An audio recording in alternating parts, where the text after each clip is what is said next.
Aliens. Esos seres que todo el mundo quisiera conocer alguna vez. Algunos solo por el gusto de poder decir que han convivido con seres más allá de este mundo. Otros quieren exterminarlos. Demostrar la soberanía de la Tierra en la galaxia. Desde los simpáticos enanitos verdes, hasta las criaturas de pesadilla que parecen sacadas del abismo más profundo de la galaxia. Cuando yo veo alguna de las formas que les damos a los seres que habitan más allá de los confines de nuestro planeta, una pregunta resuena en mi cabeza. ¿Por qué? ¿Por qué estos tipos lucen de esta forma? ¿Qué tipos de caminos han tenido que recorrer para que la evolución los llevara a lucir como se ven y desarrollar la inteligencia? Y esa misma pregunta fue la que me hice un día mientras veía Ben 10. Sé que es poco productivo buscar lógica a este tipo de cosas, pero ciertamente es un ejercicio mental que al menos a mí me resulta entretenido. Además, séme sincero, si alguna vez viste la serie y a lo sorprendentes que eran sus aliens, ¿nunca te has preguntado, joder, me lo fue? Nope. Yo al menos sí tengo curiosidad por el tema. ¿Qué tuvo que pasar para que surgiera un gigante musculoso de 4 brazos? ¿En qué momento las plantas desarrollan la inteligencia y usan sus semillas como granadas? ¿Cómo es que el Omnitrix tiene el ADN de Coeco si sus razas son ondas sonoras vivientes dentro de un traje de plástico? Y como no tengo nada mejor que hacer, ahora me tienen aquí, haciendo videos sobre evolución especulativa de las razas alienígenas de una serie para niños. Para los no muy entendidos, la evolución especulativa es un ejercicio más de imaginación que algo serio, que consta de tomar una especie, colocarla en un escenario hipotético y desarrollar una posible línea evolutiva en base a cómo el organismo se puede adaptar a ese nuevo entorno. También hay otras variantes del concepto, pero esta es la idea más básica. Y sería una idea interesante para hacer con los aliens de Ben si no existieran las formas supremas, las cuales son básicamente eso. ¡Bob Espuma robó mi idea! Por lo que nosotros haremos lo opuesto. En vez de ir hacia adelante en el tiempo, iremos hacia atrás. Intentaremos deducir cómo lucían los predecesores de los alienígenas, antes de ser lo que son. Y de paso intentará explicar qué los llevó a su estado actual. Pero antes de soltarles un montón de datos, que sé que olvidarán en cuanto terminen de ver este video, primero quisiera hacer un par de aclaraciones. Número 1. Soy consciente de que una raza de perros naranja con agallas que funcionan como radar en vez de ojos es más plausible que un grupo de humanoides todopoderosos que tienen estrellas dentro del cuerpo, por lo que dividiré a los aliens en 3 niveles dependiendo de qué tan plausibles sean, siendo el nivel 1 los más plausibles y el nivel 3 los más fantasiosos. ¿Esto para qué? Bueno, es que pienso abordar cada uno de estos grupos de distintas maneras al hacer los videos, y esto me ayuda a clasificar a cada uno. Número 2. Para estos videos tomaré toda la información canónica que poseamos sobre la raza que esté tratando. Lógicamente, si hay muy poca información, tendré que trabajar con lo que tenga a la mano y rellenando los huecos más importantes a base de suposiciones mías y el headcanon de los fans. Número 3. Como una extensión de lo anterior, hay datos y partes del lore de los aliens que han ido cambiando con los retcons de la serie, por lo que en alguna ocasión puede que tome datos actualmente inválidos, pero que resulten más convenientes a la hora de plantear las líneas evolutivas de los aliens. Creo que no hace falta decir que aclaré cuando haga esto, y que seguramente la gente de internet no se tomará personal el que tome datos erróneos de una serie infantil que se estrenó hace ya como 20 años, ¿verdad? Abre la ventana, youtuber. Oh. Bueno, con esto explicado, hora de empezar. Para este primer video decidí traer a una de las razas de las que tenemos más información, y también una de las más reconocidas de la serie, los Tetraman. La especie de 4 brazos. Creo que de todos los aliens de la serie original, este es el más plausible de todos, por lo que lo mantendremos en el nivel 1, lo que significa que haremos lo que ya mencioné de intentar crearle a su predecesor y etcétera, etcétera. Ya que todos nos entendemos, empecemos por lo más importante. Datos que tengamos de la raza y empecemos por Los Tetraman son una especie alienígena cuya característica principal es poseer una fuerza excepcional, capaz de levantar cosas mucho más grandes y pesadas que ellos mismos por encima de sus hombros, y con mucha facilidad. En algunos casos pudiendo cargar varias toneladas dando su máximo esfuerzo, siendo las hembras Tetraman quienes tienen la ventaja en este aspecto, pues son ellas quienes suelen ser más fuertes. En cuanto a su morfología, ellos miden de media unos bastante sorprendentes 2 metros y medio, más o menos, pues su altura varía mucho entre los capítulos. Poseen una piel roja y 6 extremidades, 2 piernas y 4 brazos, de ahí el nombre, siendo este su rasgo más característico. Pero no es lo único que los distingue de un simple humano. También cuentan con 4 pectorales, 4 ojos, 4 dedos en las manos y unos pies bastante extraños que recuerdan un poco a los de un ave o a las pinzas de algunos insectos. Además de esto, como rasgos que no están presentes en todos los miembros de la especie, poseen algo así como vellos, espinas, lo que sea que tengan en los brazos, así como una especie de líneas negras por todo el rostro, que por cómo están posicionadas, supongo yo, que serán algún tipo de cabello o vello facial. Aunque esta es solo una suposición mía, pues no hay una respuesta oficial, pero creo que todos podemos estar de acuerdo que es lo más lógico viendo cómo están posicionadas.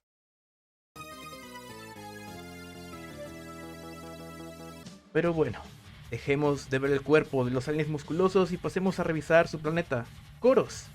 Es Marte, pero con otro nombre. Y ya. Bueno, ahora en serio. Koros es un planeta mayormente desértico y de color rojizo, como Marte.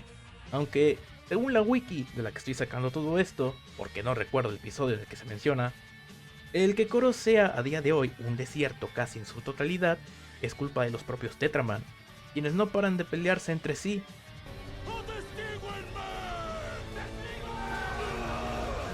También conocemos a otras 2 especies que habitan el planeta, bastante raras es decir, y las cuales yo también les aviso que no tomaré muy en cuenta, pues realmente sabemos muy poco de la fauna del planeta y de cómo ésta se relaciona con los Tetraman. Pero os las mostraré, solo como una mera curiosidad. Los Ibosons. Son animales bastante corpulentos, los cuales tienen una cara incómodamente parecida a la de nuestros sujetos y una especie de collar con garras. Fuera de su apariencia, lo único que sabemos de ellos es que son usados como animales de carga por los Tetraman. Ah, y también hay tiburones en la arena. Por algo les decía que la fauna es rara.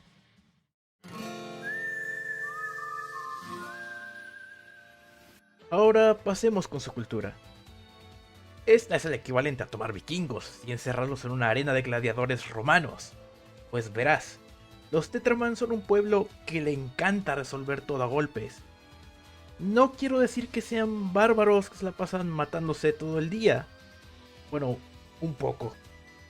Pues les encanta mucho pelear los unos contra los otros. Y esa es su forma favorita de arreglar las cosas. Los juicios por combate. Tienes un problema con alguien, agárralo a piñas y quien gane tiene la razón. Te gusta una chica, pero ella no te hace caso, derrótala en un combate mano a mano y caerá rendida a tus pies. El punto es que a estos tipos les encanta pelear, como a nadie. Pero no te confundas, ellos no son brutos sin cerebro. De hecho, en la serie se deja claro que son increíbles ingenieros mecánicos, tanto que sus vehículos en general son de los más codiciados de la galaxia.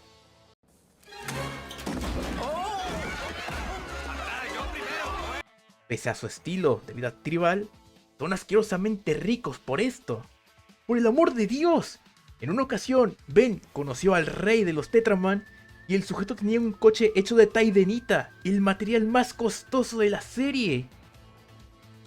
Pero volviendo a lo de resolver todo a golpes, que me desvío. Esta forma tan brutal y astuta de resolver las cosas les ha pasado algo de factura, pues esta adicción a la pelea fue lo que causó en gran medida la desertificación de su planeta.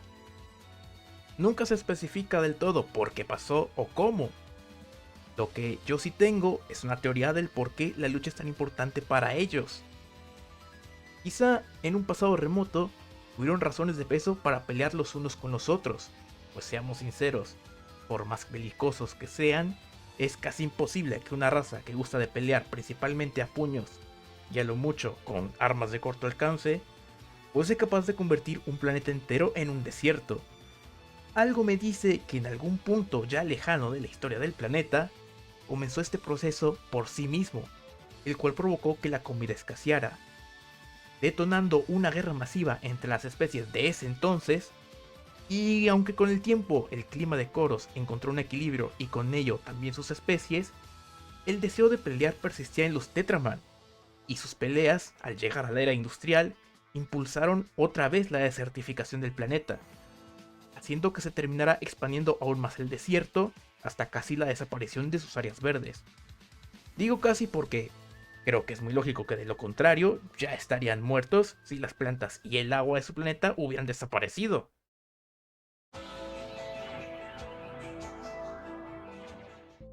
Bueno, ahora, si mi investigación fue correcta, eso es todo lo que sabemos acerca de los Tetraman. ¿Y qué podemos rescatar de esta información?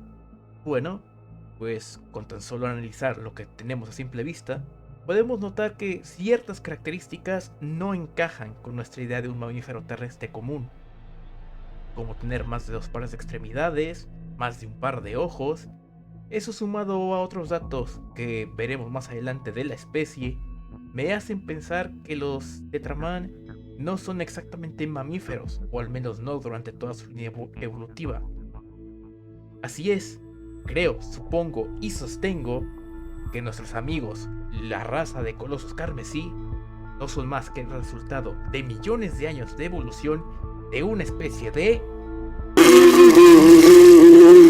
arañas. O sea, esta es una mariposa lo que hay aquí, pero ustedes entienden el punto. Sé que ahora se estarán preguntando, ¿por qué bichos? ¿Y por qué específicamente arañas? Bueno, para empezar, es muy raro ver mamíferos con más de 2 pares de extremidades como en el caso de los Tetraman, condición que sí es cumplida por todos los artrópodos, al igual que el característico dimorfismo sexual por el cual la hembra se ve físicamente superior al macho. Bien, también hay casos de esto en mamíferos, son más escasos y además muchos otros puntos como tener más de un par de ojos seguirían sin aplicar. Eso nos lleva a otro punto. Aunque los insectos tienen más de un par de ojos, la gran mayoría de estos poseen ojos compuestos, es decir, tienen muchos ojos pequeñitos que forman un único par de ojos gigantescos, cosa que no pasa con los arácnidos. Estos tienen múltiples ojos individuales distribuidos por toda la cabeza, al igual que un Tetraman. De igual forma, nuestros rojos amigos cuentan con 2 dedos remanentes a garras en sus pies, del mismo modo que muchas arañas complementan sus métodos para trepar paredes con el apoyo de 3 garras en la punta de sus patas.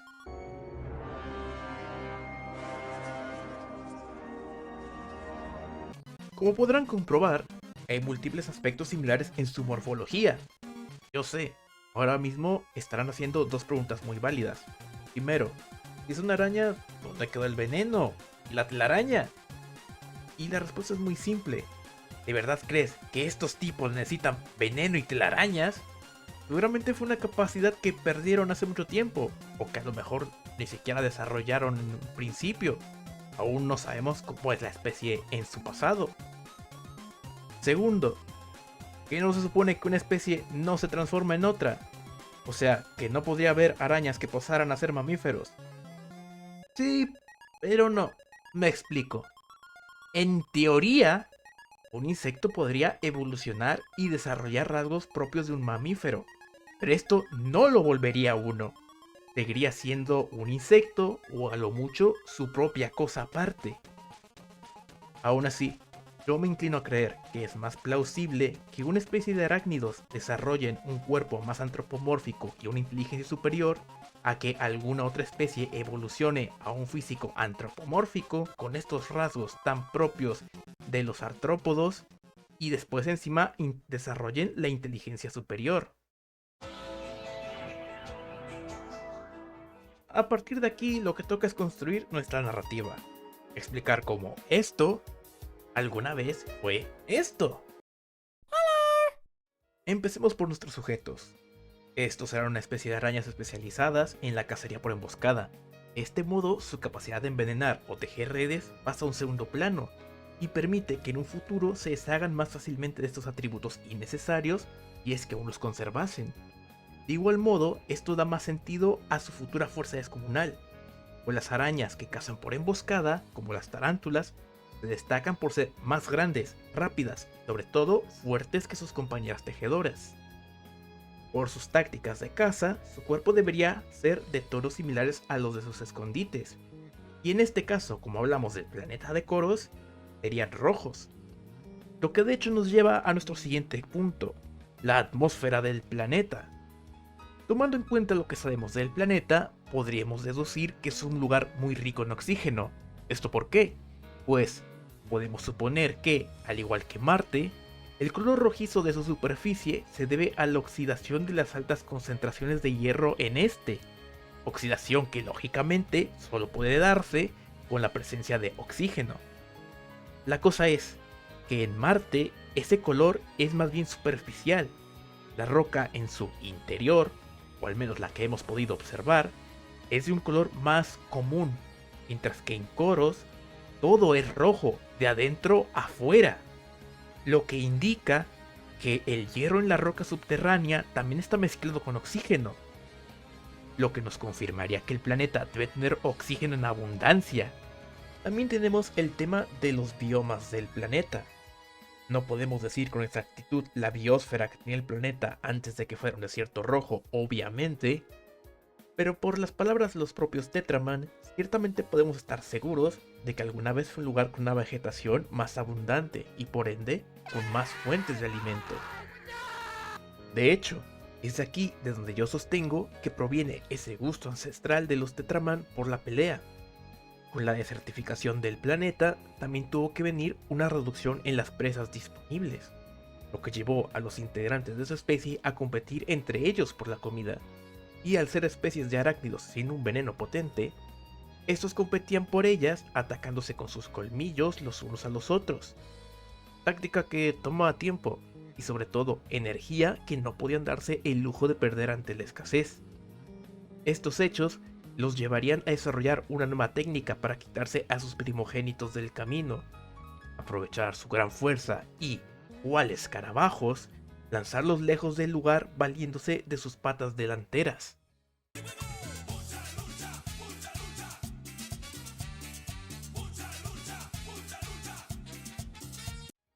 Bien, ya son agresivas entre ellas. Ahora, para explicar el tamaño que tendrán al convertirse en Tetraman y que no pierdan la costumbre de pelear, nos valdremos de dos aspectos. Para lo primero, el color de su planeta, y para lo segundo, mucha imaginación.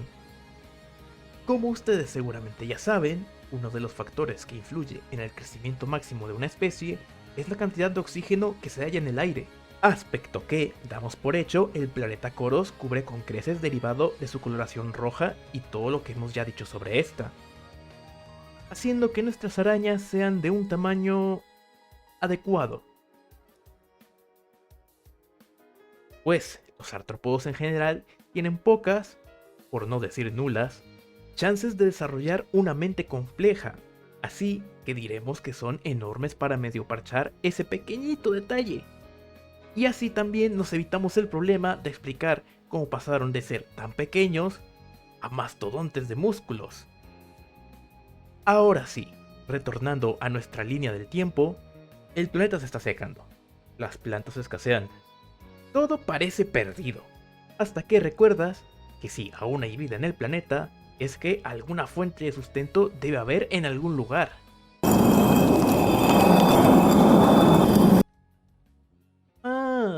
Por supuesto.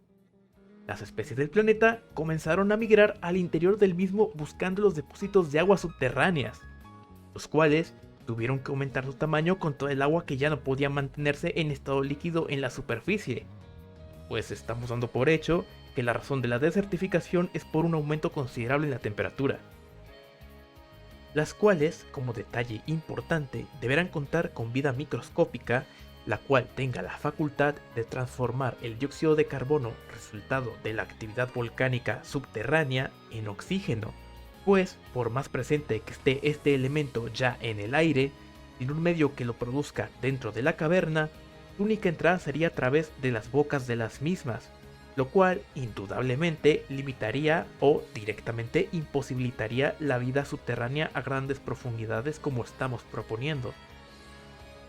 Lamentablemente a nuestros amigos les llegó el mensaje de la gran mudanza algo tarde, por lo que cuando quisieron bajar a este mundo al que no estaban adaptados, ya habían especies que estaban adecuadas y con las cuales no podían competir, por lo que no les quedaría de otra que buscarse la vida en la superficie como hasta ahora, continuando sus peleas por los limitados recursos. Es aquí donde habría un cambio clave en sus instintos. Ya no bastaba ser buenos cazadores. Ahora debían asegurar que su especie fuera lo suficientemente fuerte para sobrevivir ante tan duro entorno, por lo que pasarían de competir por la comida a directamente cazarse como método para deshacerse de los más débiles.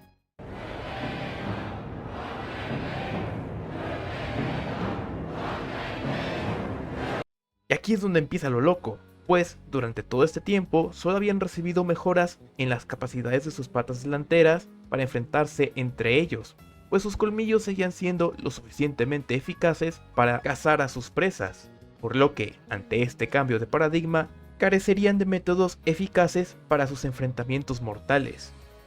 ¿Y tú qué crees que hizo la evolución? ¿Decidió dejar esta fase atrás y al fin las dotó de otros mecanismos ofensivos más convencionales? ¡No! Llevó este experimento al límite, transformando sus dos pares de patas delanteras en herramientas de destrucción, aniquilando sus funciones motrices y provocando un cambio extremo en la morfología de estas, pasando a ser más similares a pinzas. Perdón, me emocioné.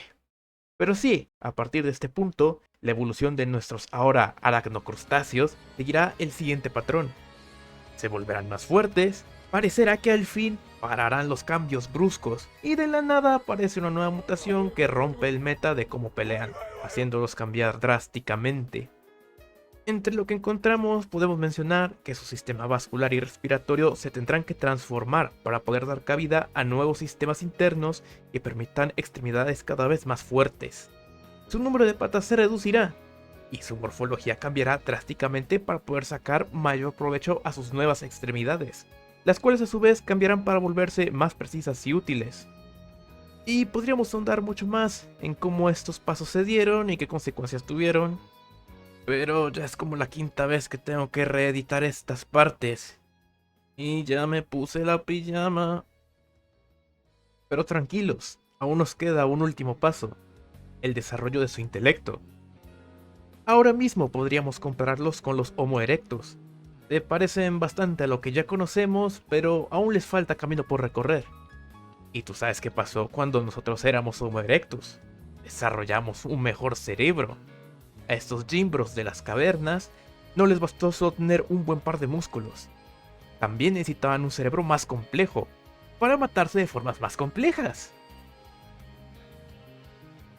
Ya es bastante difícil determinar qué evento es el que nos llevó al desarrollo del intelecto superior. Y con una especie que ni siquiera existe ya ni te cuento.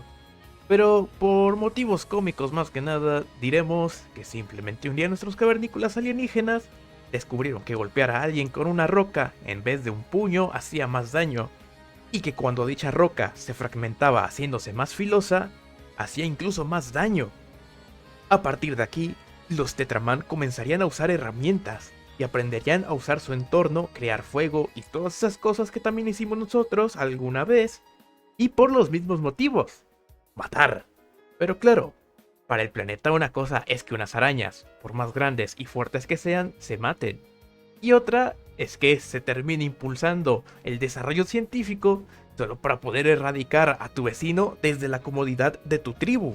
Y si Koros ya había pasado por un mal rato después de que, como el 80% de su superficie, se volviera un desierto rojo por culpa del sobrecalentamiento, y sin ayuda de nadie, pues ya te imaginarás lo que pasó cuando estos tipos descubrieron el fuego y la gasolina.